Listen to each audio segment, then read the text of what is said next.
नमस्कार. मी निलेश देसाई, ज्योतिष, वास्तू, अंकशास्त्र व टॅरोट कार्ड सल्लागार.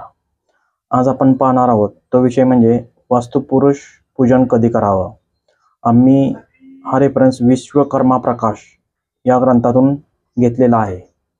चला आज पाहूयात की वास्तुपुरुषाला अनन्यसाधारण महत्त्व का आहे व त्याचं पूजन हे शास्त्रात कधी कधी करायला सांगितलेलं आहे. आता इथं लिहिलेलं आहे ग्रह आरंभ, घराचा पाया काढणे व गृहप्रवेश. आता ह्या 3 गोष्टी अतिशय महत्त्वाच्या आहेत.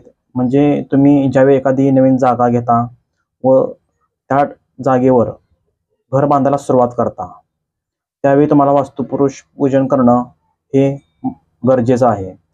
त्यानंतर तुम्ही ज्यावेळी घराचा पाया काढता त्यावेळी तुम्हाला वास्तुपुरुष पूजन करणं गरजेचं आहे. त्यानंतर तुम्ही ज्यावेळी घर बांधून पूर्ण होतं व ज्यावेळी तुम्ही घरामध्ये गृहप्रवेश करता त्यावेळीही तुम्हाला वास्तुपुरुष पूजन करणं गरजेचं आहे.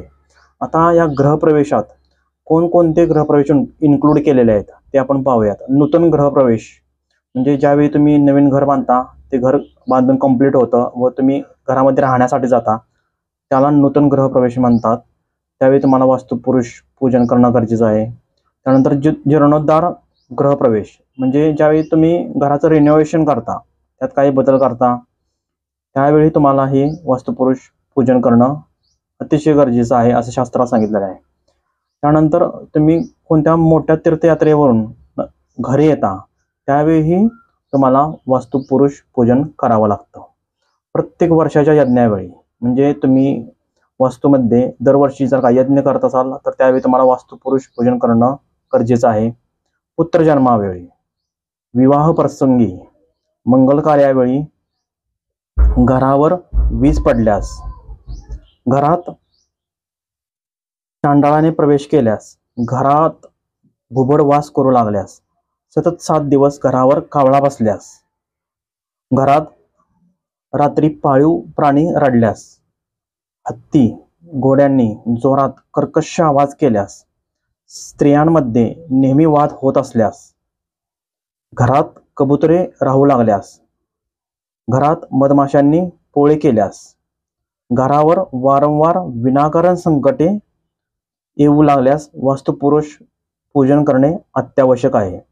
आता इथं आपण बघतोय की हा विश्वकर्मा प्रकाश या ग्रंथात सांगितलेल्या या गोष्टी आहेत व त्या किती महत्त्वाच्या आहेत. आपण या गोष्टीकडे तेवढं महत्त्व देऊन लक्ष देत नाही व त्याला इग्नोर करतो. पण इथं सरळ लिहिलेलं आहे, ज्यावेळी तुम्ही नवीन घर बांधायला सुरुवात करता, तुम्ही घराचा पाया काढता किंवा गृहप्रवेश करता, त्यावेळी तुम्हाला वास्तुपुरुष पूजन हे करावंच लागणार आहे. यानंतर लिहिलं आहे प्रत्येक यज्ञाच्या वेळी म्हणजे तुम्ही घरात ज्यावेळी यज्ञ करता त्यावेळी तुम्हाला वास्तुपुरुष पूजन हे करावं लागेल. वास्तुपुरुष पूजन करून त्याचा जो प्रसाद आहे तो तुम्हाला द्यावाच लागेल. त्यानंतर पुत्रजन्मावेळी, पुत्रजन्म होणे ही एक आनंदाची गोष्ट आहे. ज्यावेळी तुमच्या घरात पुत्रजन्म होईल त्यावेळी तुम्ही वास्तुपुरुष पूजन करावं. ज्यावेळी तुमच्यात मंगल कार्य करतात जसे की विवाह, त्यावेळी तुम्हाला वास्तुपुरुष पूजन करावं लागणार आहे. घरावर वीज पडल्यास, आता हे एक अशुभ लक्षण आहे. घरावर वीज पडणं म्हणजे हे संकट येण्याचं लक्षण आहे. असं काही झालं असेल तरीही तुम्ही तो दोष घालवण्यासाठी वास्तुपुरुष पूजन करणं गरजेचं आहे. घरात चांडाळाने प्रवेश केल्यास, घरात घुबड वास करू लागल्यास, घरामध्ये काही कारणास्तव घुबड आले व ते घरातून बाहेर जाणार व त्या ठिकाणीच ते राहू लागले तर त्यावेळी तुम्हाला वास्तुपुरुष पूजन करावं लागेल. हेही एक अशुभ असा संकेत आहे. सतत 7 दिवस घरावर कावळा बसल्यास, घरावर नेहमी एका ठिकाणी सतत 7 दिवस जर का कावळा बसत असलेस, हेही एक असं अशुभ लक्षण आहे ज्यामुळे तुमच्यावर संकट येण्याची शक्यता असते. त्यावेळीही तुम्हाला वास्तुपुरुष पूजन करावं लागेल. घरात रात्री पाळीव प्राणी रडल्यास म्हणजे तुम्ही जे काही घरामध्ये पाळीव प्राणी पाळले असतील ते मोठ्या मोठ्याने जोरजोरात रात्री जर का रडत असतील तरीही तुम्हाला वास्तुपुरुष पूजन करावं लागेल. घोड्यांनी हत्तींनी जोरात कर्कश आवाज केल्यास, आता हे पूर्वीच्या काळी लिहिलेलं आहे कारण त्यावेळी हत्ती घोडे हे घरात सर्रास पाळले जात होते. त्यामुळे आता हा काही नियम आपणास लागू होत नाही. स्त्रियांमध्ये नेहमी वाद होत असल्यास, स्त्रियांमध्ये जर का नेहमी वाद होत असेल तर हा एक वास्तुदोष असण्याचं मोठं लक्षण आहे. त्यामुळे तुम्हाला इथं वास्तुपुरुष पूजन करावं लागेल. घरात कबुतरे राहू लागल्यास, आता घरात कबूतर राहणं हाही एक तुम्हाला अशुभ संकेत आहे. घरात मधमाशांनी पोळे केल्यास, घरात मधमाशांनी पोळे करणे हेही तुम्हाला त्रासदायक होतं. याचबरोबर घरावर वारंवार संकटे येऊ लागल्यास, म्हणजे जर का तुमच्या घरातल्या व्यक्तींवर घरावर वारंवार संकट येत असतील, काही ना काहीतरी खर्चाच्या गोष्टी घडत असतील, विनाकारण हॉस्पिटलमध्ये जावं लागत असेल, विनाकारण आजारपण येत असेल, तर तुम्हाला वास्तुपुरुष पूजन हे करावे लागेल.